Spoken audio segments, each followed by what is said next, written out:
വിവിധ തരത്തിലുള്ള ഒരുപാട് ഓട്ടോമേഷനെ കുറിച്ച് നമ്മൾ എന്നും കേട്ട് വരാറുണ്ട്.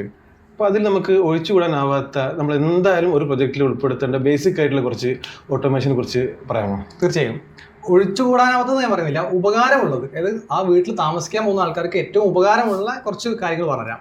ഒരു വീട്ടിലേക്ക് കയറുന്നത് നമ്മൾ ഗേറ്റ് കൂടിയാണ്. അപ്പം ഗേറ്റ് ഓട്ടോമേഷൻ ഡെഫിനറ്റ്ലി ഏറ്റവും ഉപകാരമുള്ളത് ഗേറ്റ് ഓട്ടോമേഷൻ ആയിരിക്കും. സിമ്പിൾ എക്സാമ്പിൾ ആയിട്ട് തന്നെ പറയാം.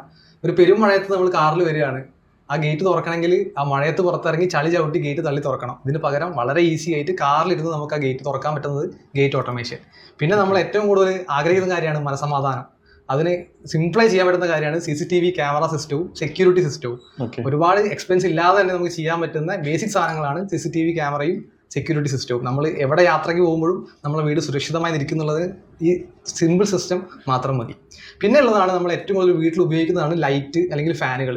ഈ ലൈറ്റും ഫാനും നമ്മുടെ മൊബൈൽ ത്രൂ കൺട്രോൾ ചെയ്യാൻ പറ്റുന്നുള്ളത് വളരെ ഹെൽപ്ഫുൾ ആവുന്ന ഒരു കാര്യമാണ്. അപ്പം വീട് മൊത്തം എന്നല്ല, നമ്മുടെ ഏറ്റവും നമ്മൾ ഉപയോഗിക്കുന്ന കോമൺ ഏരിയയിലെ ലൈറ്റുകൾ അല്ലെങ്കിൽ വീടിൻ്റെ ചുറ്റുമുള്ള ലൈറ്റുകൾ, ഇത് നമുക്ക് ഓട്ടോമേഷൻ ഇൻക്ലൂഡ് ചെയ്യാൻ പറ്റും. പിന്നെ ഓട്ടോമേഷൻ്റെ ഭാഗം അല്ലെങ്കിൽ കൂടി നമുക്ക് ഇന്റർനെറ്റ് ഇല്ലാതെ ജീവിക്കാൻ പറ്റാത്തൊരു കാലഘട്ടമാണ്. അപ്പം എല്ലാ റൂമിലും പ്രോപ്പർ വൈഫൈ റേഞ്ച് ഉണ്ടാവുക അല്ലെങ്കിൽ ഇന്റർനെറ്റ് ഉണ്ടാവുക എന്നുള്ളത് ഒരു നിർബന്ധമുള്ള കാര്യമാണ്. അപ്പം ഇതും ഏറ്റവും നിർബന്ധമുള്ള അല്ലെങ്കിൽ ഏറ്റവും ഉപകാരമുള്ള കുറച്ച് കാര്യങ്ങൾ ഉൾപ്പെടുത്താൻ പറ്റുന്ന കാര്യമാണ് വൈഫൈ എന്നുള്ളത്. ഇതാണ് ബേസിക്കലി ഒരു പ്രൊജക്റ്റിൽ അല്ലെങ്കിൽ ഒരു വീട് നിർമ്മിക്കുമ്പോൾ ഒഴിച്ചുകൂടാനാവാത്ത ഓട്ടോമേഷൻ ഫീച്ചേഴ്സ് എന്ന് പറയും. ഓക്കെ, ഇതിന് നമ്മുടെ ധാരാളം ക്ലയൻസ് പ്രവാസികളാണ്.